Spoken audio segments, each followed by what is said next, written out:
पूर्णिमा की रात में चांद की रोशनी पूरे गांव पर पड़ रही थी। पूरा गांव शांति से सो रहा था। दूर कहीं कुत्तों की भौंकने की आवाज उस डरावनी शांति को तोड़ रही थी। अमन, जो शहर से अपनी मां को मिलने के लिए गांव आया था, वो घर के बाहर कुर्सी पर बैठा था। वाह, कितनी शांति है गांव में। शहर में ये कभी महसूस नहीं होती। जी करता है काम छोड़कर यहीं रहने आ जाओ। अमन आंख बंद कर कुर्सी पर बैठा था। तभी अचानक उसके पास एक गेंद आई और डर के मारे उसकी आंख खुल गई। वो गेंद हाथ में लेकर यहां वहां किसी को ढूंढने लगा।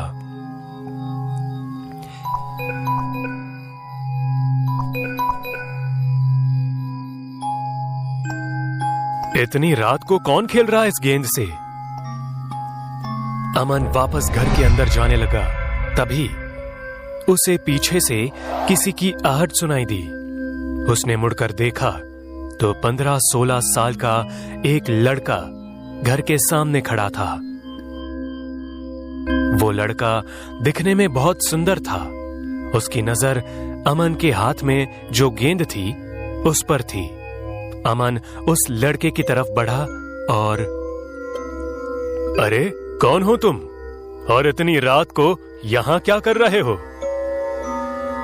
उस लड़के ने कुछ जवाब नहीं दिया, बस उस गेंद को घूरता रहा। तुम्हें इतनी रात को ऐसे बाहर अकेले नहीं खेलना चाहिए। कहां रहते हो तुम?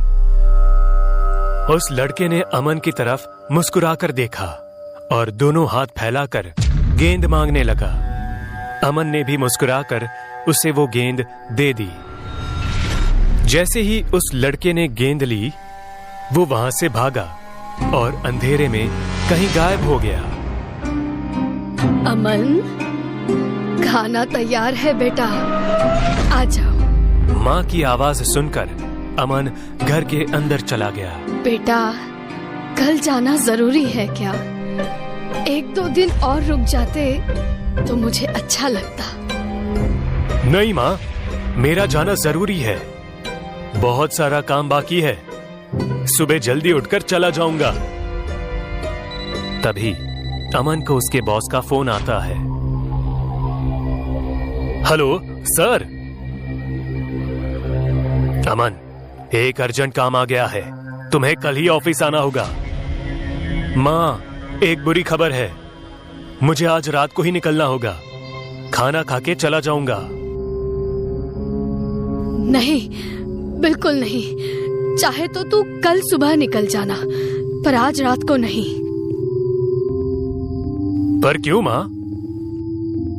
बेटा, आज पूर्णिमा की आखिरी रात है और आज रात वो चुड़ैल माँ बेटे बाहर घूमते हैं। हर पूर्णिमा की आखिरी रात को एक इंसान गांव से गायब हो जाता है। इसलिए अंधेरा होते ही घर के बाहर कोई नहीं निकलता। आज मत जा बेटा। ऐसा कुछ नहीं होता माँ। बेटा, ये सच है। कुछ दिन पहले तुम्हारा दोस्त राम जी ऐसे ही गायब हो गया था। किसी को कुछ पता नहीं लगा कि अब वो कहाँ है। मेरी बात मान ले बेटा, आज नहीं कल सुबह चले जाना। हाँ? मुझे कुछ नहीं होगा माँ, तुम चिंता मत करो। माँ की बात को अनसुना करके अमन रात को ही शहर जाने के लिए निकल पड़ा। बस स्टॉप पास में ही होने के कारण उसने चल के जाने का फैसला किया। अमन सुनसान रास्ते पर अकेला ही डर डर के चल रहा था। अमन बस स्टॉप पर पहुंचते ही एक लकड़ी की बेंच पर बैठ गया। दूर दूर तक कोई इंसान नजर नहीं आ रहा था। वो घबराते हुए बस का इंतजार करने लगा। तभी अचानक अमन को पीछे झाड़ियों में कुछ हलचल सुनाई दी। वो बहुत डर गया। कौन है? कौन है वहां? बाहर आओ। झाड़ियों में से वो छोटा लड़का हाथ में एक बक्सा लेकर बाहर आया और बेंच पर बैठ गया। तुम तो वही हो ना? वहां क्या कर रहे थे? मेरी गेंद वहां चली गई थी, इसलिए मैं वहां गया था। आइए बैठिए यहाँ। अमन उसके बगल में जाकर बैठ गया। तुम अकेले हो या कोई है तुम्हारे साथ? मेरी माँ मेरे साथ थी, पर वो मेरे लिए और खिलौने लाने गई है। कहाँ? पता नहीं।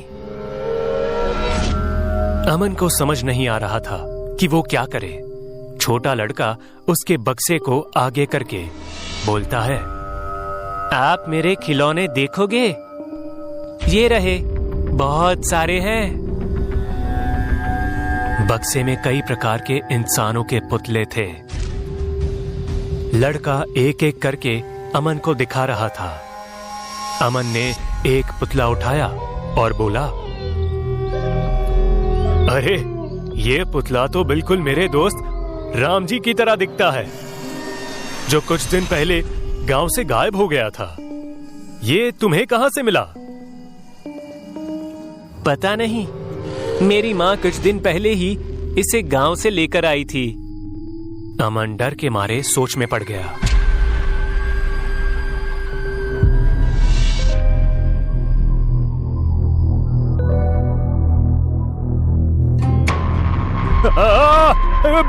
भूत! सामने एक चुड़ैल हवा में तैर रही थी। उसके रंग के कारण वो बहुत